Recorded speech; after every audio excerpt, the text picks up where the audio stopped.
حسبنا الله ونعم الوكيل نعم المولى ونعم النصير أعوذ بالله من الشيطان الرجيم بسم الله الرحمن الرحيم الحمد لله رب العالمين الحمد لله الذي أحصى كل شيء عددا وجعل لكل شيء أمدا وقدر كل شيء تقديرا ثم الصلاة والسلام على النبي الأمي العربي القرشي الهاشمي المكي المدني الأبتحي التهامي العبد المؤيد والرسول المسدد المصطفى الأمجد المحمود الأحمد حبيب إله العالمين أبي القاسم محمد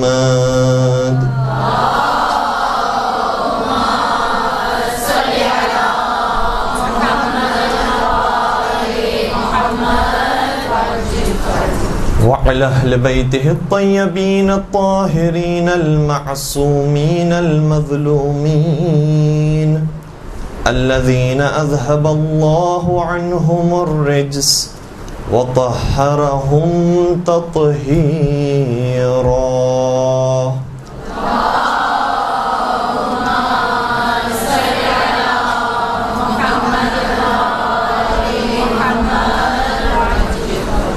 ولعنة الله على أعدائهم أجمعين أما بعد فقد قال الله تبارك وتعالى في محكم كتابه المجيد وفرقانه الحميد بسم الله الرحمن الرحيم وما أمروا إلا ليعبدوا الله مخلصين له الدين درود پڑھ دیجئے محمد و آل محمد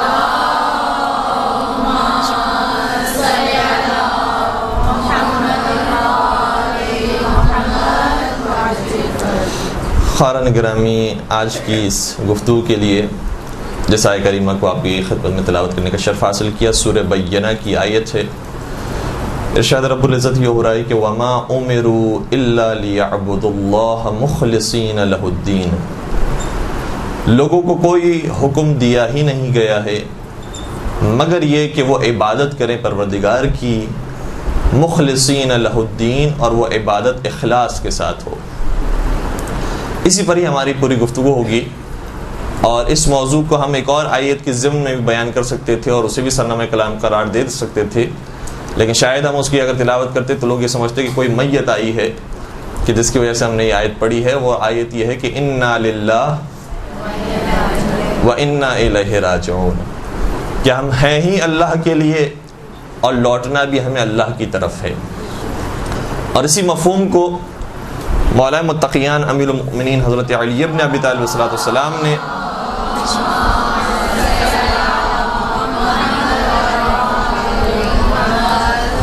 بڑا خوبصورت انداز میں بیان فرمایا ہے۔ فرماتے ہیں کہ اذا احب اللہ عبدا الہمہ حسن العبادہ، جب پروردگار اپنے کسی بندے سے بہت محبت کرتا ہے تو اسے عبادت کرنے کا بہترین سلیقہ سکھا دیتا ہے۔ یہاں پر لفظ حسن العبادہ آیا ہے، صرف عبادت نہیں آیا ہے۔ اس کا مطلب عبادت کرنے والے بہت سارے ہیں، لیکن جو احسن طریقے سے خوبصورتی کے ساتھ بہترین انداز میں عبادت کرتے ہیں وہ افراد کرتے ہیں کہ جنہیں اللہ چن لیتا ہے اور پسند کرتا ہے۔ ظاہر سی بات ہے کہ یہ دو طرفہ معاملہ ہے۔ ہم جتنا پروردگار کے قریب ہونے کی کوشش کریں گے، ان تنصروا اللہ ینصرکم ویثبت اقدامکم، اگر تم ہماری طرف آؤ گے، ہماری نصرت کرو گے تو ہم تمہاری نصرت کریں گے۔ تو عبادت کے موضوع پر، اور وہ بھی عبادت جو اخلاص کے ساتھ ہو، پروردگار کی خاطر ہو، اس موضوع پر انشاءاللہ آج کی گفتگو رہے گی۔ کل کی گفتگو کے اندر یہ بات آئی تھی کہ عبادت صرف نماز روزوں کا نام نہیں ہے، لیکن ایسا نہیں ہے کہ نماز روزے بھی عبادت نہ ہو، نماز روزے بھی عبادت ہے، اور اس کے علاوہ کئی ساری اور چیزیں ہیں کہ جو عبادت ہے۔ عبادت ایک بہت بڑے مجموعے کا نام ہے، یعنی اگر ہم یہاں پر بیٹھ کر گفتگو کر رہے ہیں تو یہی گفتگو عبادت ہو سکتی ہے۔ آپ تشریف فرما ہیں، یہی تشریف فرما ہونا اور سننا سماعت کرنا یہ بھی عبادت ہو سکتا ہے۔ یہاں سے وقت پر چلے جانا اور گھر وقت پر پہنچ جانا اور گھر کو بھی وقت دینا وہ بھی عبادت ہے۔ اور اسی طریقے سے پھر صبح کے وقت جو اس کا صحیح مناسب وقت ہو اس پر انسان کا بیدار ہونا اور پھر گھر کے کام کاج میں لگ جانا یہ بھی عبادت ہے۔ تو پوری زندگی میں بہت سارے اعمال ایسے ہیں کہ جو ہماری عبادت سے تعلق رکھتے ہیں، اور بھرپور کوشش انسان کو کرنی چاہیے کہ اس کا ایک ایک عمل، اس کا ایک ایک کردار اور ایک ایک لمحہ اس کا عبادت کے اندر گزر رہا ہو۔ البتہ ماہ رمضان کے اندر تو خود بخود یہ ہمیں اپرچونٹی مل جاتی ہے کہ اگر انسان گناہوں سے محفوظ ہے تو انفاسکم فیہ تسبیح، تمہارا سانس لینا بھی عبادت ہو جاتا ہے۔ تو خود بخود لمحہ بلمحہ ہم عبادت کر رہے ہوتے ہیں ماہ رمضان کے اندر، لیکن واقعاً عام ایام کے اندر بھی اگر نیت مستحب عمل انجام دینے کی ہے، کسی نیک عمل کو انجام دینے کی ہے، تو خود بخود ہماری اس نیت کی وجہ سے ہمیں سانس لینے کا ثواب بھی ملتا رہتا ہے۔ اس میں سب سے اہم ترین نقطہ جس کی طرف میں سب سے پہلے بات کرنا چاہوں گا وہ یہ ہے کہ انسان عبادت اس وقت کرے کہ جب اس کے پاس علم صحیح طریقے سے ہو۔ علم مقدمہ ہے عبادت کا، علم تمہید ہے عبادت کے لیے، علم ابتدائیہ ہے عبادت کا۔ جس کے پاس علم ہی نہیں ہے وہ سمجھ رہا ہے کہ بہت بڑی عبادت کر رہا ہے، لیکن وہ عبادت نہیں ہے۔ اس کے لیے بھی مولا متقیان امیر المؤمنین حضرت علی ابن ابی طالب علیہ السلام نے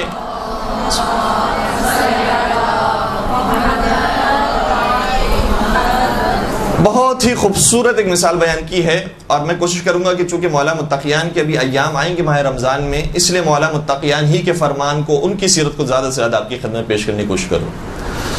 مولا متقیان نے شاہ فرمایا کہ المتعبد علی غیر فقہ کحمار الطاحون یدور ولا یبرح۔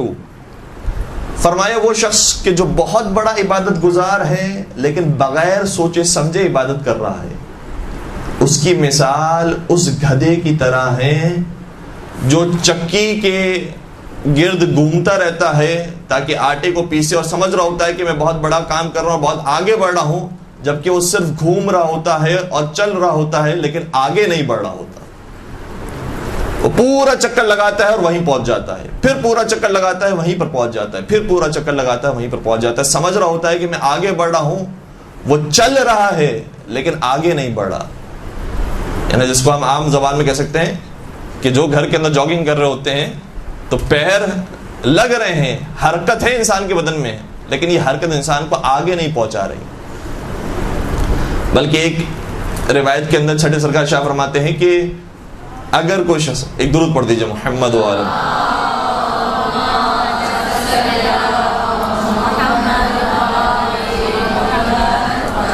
جو بغیر سوچے سمجھے عمل انجام دے رہا ہوتا ہے، وہ سمجھ رہا ہوتا ہے کہ آگے بڑھ رہا ہے، لیکن یاد رکھو کہ وہ جتنا اصلاح کا سوچ رہا ہوتا ہے اس سے زیادہ وہ فساد پیدا کر رہا ہوتا ہے۔ سوچ تو بہت اچھا رہا ہے لیکن اس کے پاس علم نہیں ہے، سمجھ ہی نہیں ہے کہ اس کو کرنا کیا چاہیے، اور حرکت بھی ہے، جوش جذبہ بھی ہے، لیکن اس کو سوچ نہیں دی گئی ہے تو وہ غلط کاموں کی طرف آگے بڑھ جاتا ہے۔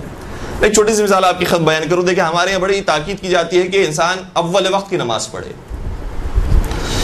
اور تاکید اس قدر زیادہ ہے کہ حتیٰ یہ کہا گیا کہ اگر مسجد کے اندر فرض کیجئے کہ نماز مل رہی ہے، ظاہراً جہاں تک ہمارے ذہن میں وہ روایت موجود ہے اس میں اس طریقے سے کہ حتیٰ مسجد میں انسان نماز پڑھ سکتا ہے، لیکن تاخیر سے پڑھے گا تو بہتر یہ ہے کہ مسجد میں نہ پڑھے، گھر کے اندر پڑھے، لیکن اول وقت میں پڑھے۔ اول وقت کی نماز کی اس قدر اہمیت ہے۔ اب دیکھیں نبی اکرم کی سیرت میں، اور اسی طریقے سے میں علماء کرام کی سیرت میں بھی آپ کو بیان کروں۔ نبی اکرم ایک مرتبہ بچوں کے ساتھ کھیل رہے تھے. یہ بھی ایک انوکھا واقعہ ہے. ہمارے یہاں کون سا عالم دیکھا ہوگا اور کون سا امامے والا دیکھا ہوگا اور کون سا شیروانی والا اور ٹوپی والا اور کون سا ایسا مقدس اور متقی انسان دیکھا ہوگا کہ جو بچوں کے ساتھ اور گلی کے بچوں کے ساتھ کھیل رہا ہو؟ پیغمبر اکرم اس طریقے سے بچوں کے ساتھ کھیل رہے ہیں. اور اتنے میں نماز کا وقت ہو گیا. جناب بلال نے اذان دی. اذان بلال مکمل ہوئی. پیغمبر اکرم ابھی کھیل ہی رہے تھے اور چاہ رہے تھے کہ بچوں سے جدا ہوں. اور ہمارے نزدیک تو نماز سے بڑھ کر اور کون سی عبادت ہو سکتی ہے. لیکن پیغمبر اکرم کو یہ عجیب محسوس ہو رہا تھا کہ میں اگر بچوں سے اس طریقے سے کہہ دوں کہ ابھی نماز کا وقت ہو گیا, میں جا رہا ہوں اور تم اپنے کھیل کو جاری رکھو, موقع ملا تو انشاءاللہ بعد میں ہم کھیلیں گے, ورنہ پھر ہم ختم کر رہے ہیں. یہ کہنا بھی نبی اکرم کو برا محسوس ہو رہا تھا کہ نہیں, بچے مجھ سے ناراض ہو جائیں گے, کٹ جائیں گے, جدا ہو جائیں گے, میرے بارے میں کیا سوچیں گے کہ یہ ہمارے ساتھ بھی کھیل رہے تھے اور اچانک سے اپنے کام میں مشغول ہو گئے. تو نبی اکرم نے اذان کے اختتام پر اور لوگوں کے کہنے پر کہ یا رسول اللہ لوگ آپ کا انتظار کر رہے ہیں, آپ جلدی تشریف لائیے, اچانک بچوں کو بلایا. بچوں کو بلانے کے بعد کہا کہ اے بچوں, اب کیا کھیل رہے تھے وہ باقاعدہ بیان نہیں ہوا ہے, لیکن شاید اس سے ظاہر یہ ہوتا ہے کہ جیسے نبی اکرم ان کے لیے سواری بن رہے تھے اور ان کے لیے کوئی کام کر رہے تھے جس کے بعد بچے بڑے محظوظ ہو رہے تھے. تو پیغمبر اکرم اشارہ فرماتے ہیں کہ تم اپنے اس کھلونے کو, یعنی اپنی طرف اشارہ کر کے کہتے ہیں کہ تم اپنے اس کھلونے کو کتنے میں دوسروں کو بیچو گے. توجہ ہے, تمہارا یہ کھلونا تم اپنے کھلونے کو دوسروں کے حوالے کتنے میں کرو گے. پھر پیغمبر اکرم نے خود فرمایا, کیونکہ جو چیز موجود تھی اسی کی طرف اشارہ کر دیا تاکہ بچوں کا وہی جواب آ جائے. فرمایا کیا تم کچھ اخروٹ کے عوض اپنے کھلونے کو بیچ دو گے؟ کہا کہ ہاں یا رسول اللہ, ہمیں کچھ اخروٹ کھانے, اخروٹ ہمیں دے دیجئے. تو پیغمبر اکرم نے تقریباً 7-8 کے قریب اخروٹ منگوائے اور ان بچوں میں تقسیم کیے اور اس طریقے سے جدا ہوئے. بچے بڑے خوش ہو گئے. اور پھر پیغمبر اکرم نے ارشاد فرمایا کہ وہ یوسف تھے جو کوڑیوں کے بدلے بکے تھے, اور یہ حسن یوسف کی معراج ہے جو کچھ اخروٹ کے عوض بک گئی. تو جو ہم نے محدود کر دیا ہے عبادت کو صرف یہی نماز, روزے اور کچھ موٹی موٹی چیزوں کے اندر, اور اتنا اس کے اوپر فوکس کر دیا ہے کہ باقی ساری چیزیں نظر انداز کر دی جاتی کبھی کبھار, اور محسوس ہی نہیں کرتے کہ ہم کون سا عمل انجام دے رہے ہیں جس سے کیا ریئیکشن بن سکتا ہے اور آگے کیا اس کے نتائج برآمد ہو سکتے ہیں. کچھ چیزوں تک جب ہم نے دین اسلام کو محدود کر دیا تو پھر اب اس کا نتیجہ ایسا بنتا جا رہا ہے کہ جو کبھی داعش کی صورت میں, کبھی طالبان کی صورت میں, اور یہ سارے الزامات جو لگائے جا رہے ہیں, الزام اس وقت لگایا جاتا ہے کہ جب کچھ شبہات پائی جاتی ہو ہمارے اندر. یعنی اگر ہم کسی خاتون کے بارے میں, اب چونکہ میں محفل خواتین کی اس لیے عرض کر رہا ہوں کہ کسی خاتون کے بارے میں اگر بہت بڑی تہمت لگائی گئی ہے تو اگر وہ بہت زیادہ پاک دامن ہو تو اس تہمت کو کوئی توجہ ہی نہیں دے گا, بیکار ہے یہ بات. کچھ شباہت پائی جاتی ہوگی تو پھر یہ الزام ٹھیک ہو سکتا ہے. جب مسلمانوں کے اوپر یہ الزام دیا جا رہا ہے کہ واقعی یہ بہت رجسٹ قوم ہے, یہ کسی سے بھی دوستی رکھنا, محبت اور پیار سے بات کرنا یہ ان کو آتا ہی نہیں ہے, یہ الزام اس وقت ہمارے اوپر صحیح صادق آ سکتا ہے جب واقعی ہمارے اندر کچھ ایسا مزاج بننے لگا ہو. تو جو پیدا ہوا ہے مزاج, اس کا فائدہ انہوں نے اٹھایا ہے اور ہم پر مزید اور الزامات لگا کے اور مزید اور تہمتیں لگا کر اسلام سے لوگوں کو بیزار کرنا شروع کر دیا. ایک درود پڑھ دیجئے محمد و آل محمد.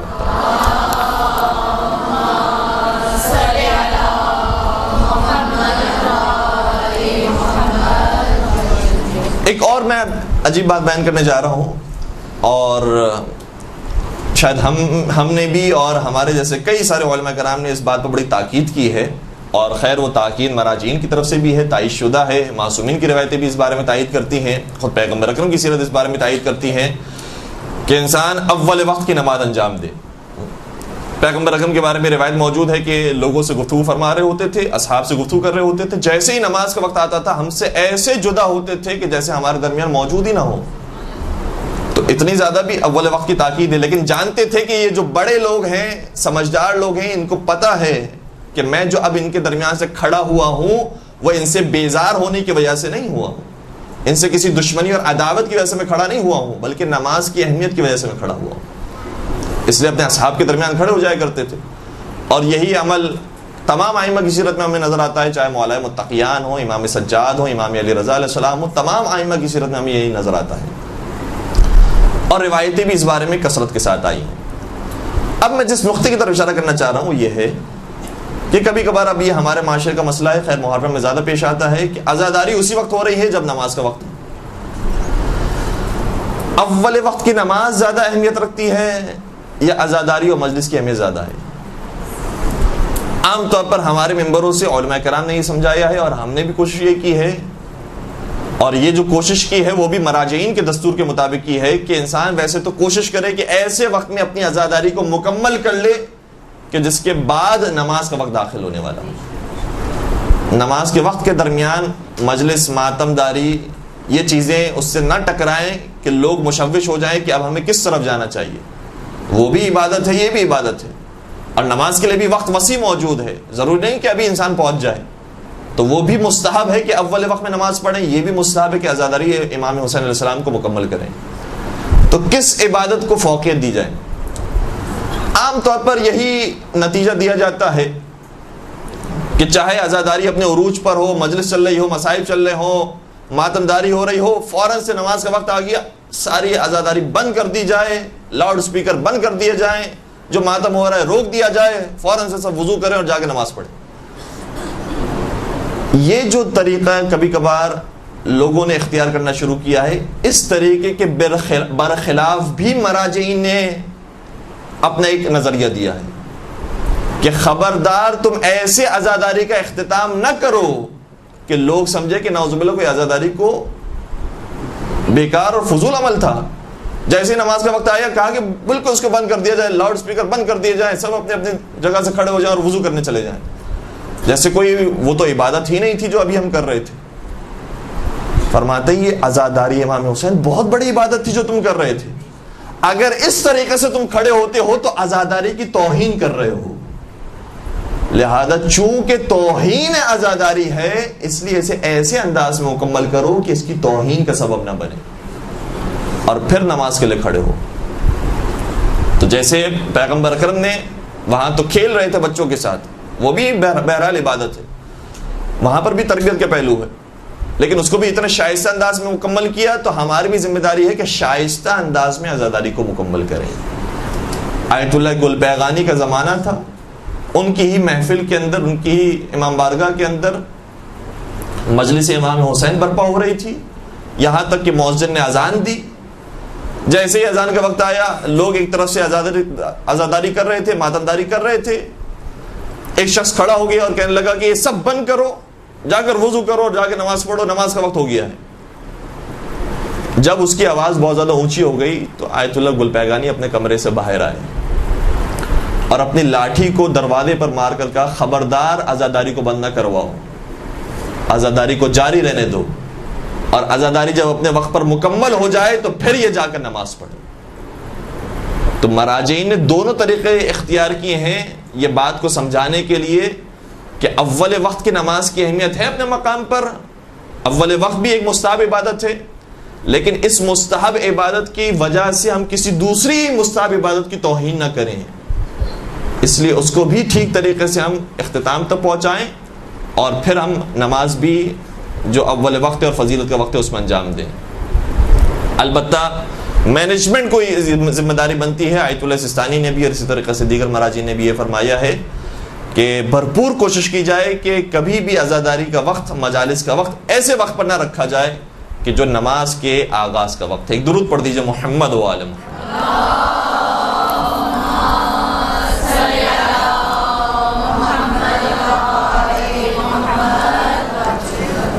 اس حوالے سے اب کئی ساری اور مولا کائنات کی احادیث موجود ہیں, میں جلدی جلدی آپ کی خدمت میں بیان کر دوں, اگر لکھنا چاہیں تو تحریر فرمائیے گا. ایک جگہ پر شاہ فرماتے ہیں کہ افضل العبادت الفکر, سب سے بہترین عبادت سوچنا ہے اور فکر کرنا ہے. اس کا مطلب عبادت ایسی آنکھ بند کر شروع نہیں کر دینی ہے, اس کا مقدمہ وہی علم ہے اور فکر ہے. دوسرے مقام پر بہار الانوار کی روایت ہے, مولا شاہ فرماتے ہیں کہ افضل العبادت الفقہ, بہترین عبادت فقہ اور سوچنا ہے. اب یہاں پر بھی فقہ کا مطلب وہ فقہ نہیں ہے کہ جو ہم ابھی فقہ کا مطلب سمجھتے ہیں کہ فقہ کا مطلب ہے کہ اب فقہی مسائل بیان ہوں گے. یہ فقہی مسائل اور فقہ کی جو اصطلاح ہے تو ابھی جدید اصطلاح ہے، ورنہ اس زمانے میں عربی یہ لفظ فقہ کا لفظ اپنے لغوی معنی میں استعمال ہوتا تھا، یعنی سوچنا اور دقت کرنا، غور و فکر کرنا. تو افضل ترین عبادت یہ سوچنا اور دقت کرنا اور اپنے ذہن کو استعمال کرنا ہے. ایک اور مقام پر شاہ فرماتے ہیں کہ لا خیر فی عبادت لیس فیہا تفقہ، اور دوسرے مقام پر تھوڑا سا آگے جا کر شاہ فرماتے ہیں کہ ولا خیر فی قراءۃ لیس فیہا تدبر، اس عبادت کے اندر کوئی خیر نہیں ہے جس عبادت میں علم اور غور و فکر نہ ہو، اور اس قراءت قرآن کے اندر اور تلاوت قرآن کریم کے اندر بھی کوئی خیر نہیں ہے جس میں تدبر و تفکر نہ ہو. تو بار بار مولا کی اس حوالے سے احادیث ہمیں نظر آتی ہیں، اور صرف میں مولا کائنات کی نہیں، باقی ائمہ علیہ السلام کی بھی اسی طریقے سے روایتیں ہمیں نظر آتی ہے. خود قرآن کریم کا بار بار یہ فرمان ہے کہ انما یخشی اللہ من عبادہ العلماء، خدا سے ڈرنے والے یہ وہ نہیں ہیں جو زیادہ عبادتیں کرتے ہیں، وہ ہیں جو صاحب علم ہوتے ہیں. جب علم آئے گا، معرفت آئے گی، تو انسان خود بخود پروردگار سے خوف کھائے گا. تو یہاں تک ہم نے ایک بات کو مکمل کیا. اسی کے ساتھ ایک جڑی ہوئی بات ہے کہ جب انسان کے پاس کچھ نالج آنا شروع ہوگی تو یہ ایک اور مرحلے کی طرف داخل ہوگا. وہ سوال کیا ہے؟ وہ سوال بڑا عجیب ہے.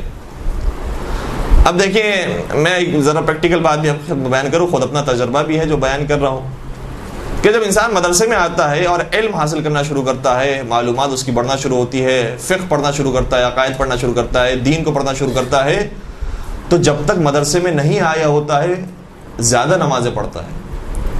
جب تک مدرسے میں داخلہ نہیں لیا ہوتا ہے تو زیادہ قرآن کریم پڑھا ہوتا ہے.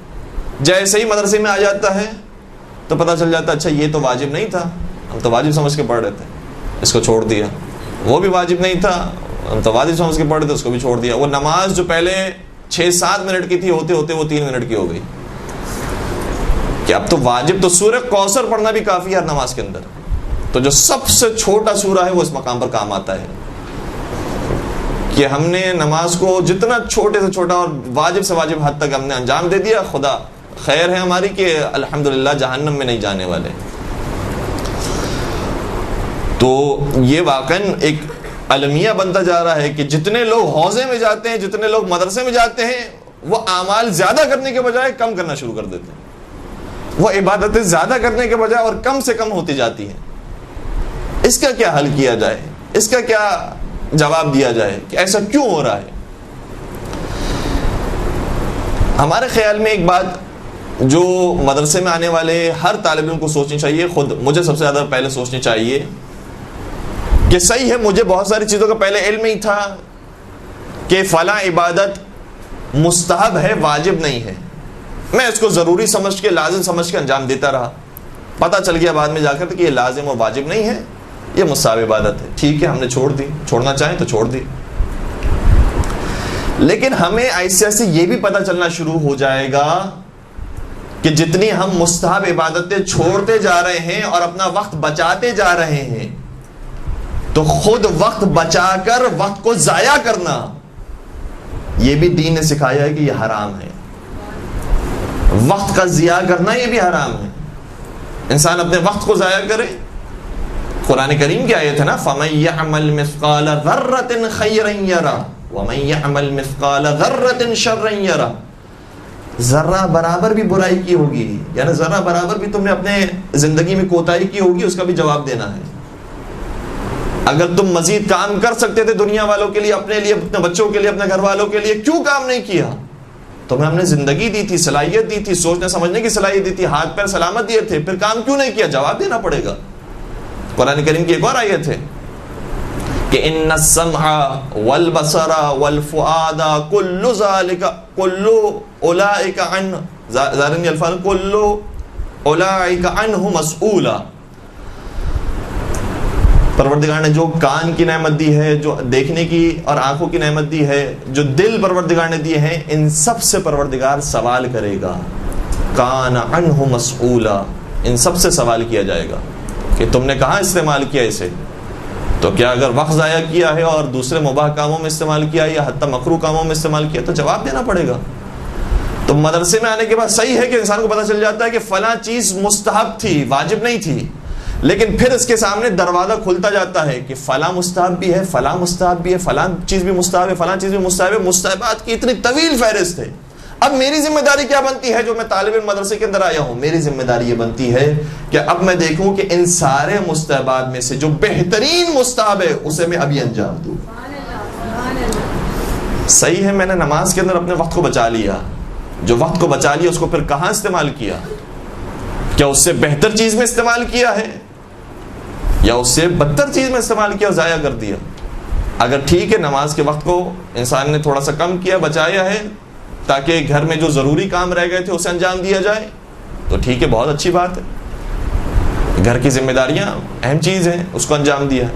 لیکن اگر اس کے بعد ٹی وی کو دیکھا ہے اور اسی میں ہی وقت ضائع کیا ہے، تو پھر اس کا مطلب یہ ہوا کہ ہم نے جو مدرسے میں آنے کے بعد یہ سیکھا تھا کہ بہت سارے مستحبات میں سے ہمیں بہترین کا انتخاب کرنا چاہیے، ہم نے بہترین کا انتخاب نہیں کیا، ہم نے اپنے وقت کو برباد کر دیا. تو پھر یہاں پر ایک بحث شروع ہوتی ہے کہ ہم جتنے بھی کام کر رہے ہیں، ابھی ہم بیٹھے ہوئے ہیں، جتنے بھی ہم کام کر رہے ہیں، ہمارے پاس بہت سارے کاموں کا مجموعہ تھا، لیکن ہم نے جو ابھی کام چوز کیا ہے وہ ہماری نظر میں بہترین کام تھا جس کو ہم نے ابھی انتخاب کیا ہے. اس کو کہا جاتا ہے، اس بحث کو کہا جاتا ہے اہم اور مہم کی بحث. دو ضروری کاموں میں سے جو زیادہ ضروری کام ہے اس کو انجام دیا جائے. اب میں اس کو آپ کی خدمت میں مولا متقیان امیر المؤمنین حضرت علی ابن ابی طالب علیہ السلام کی حدیث کے ذریعے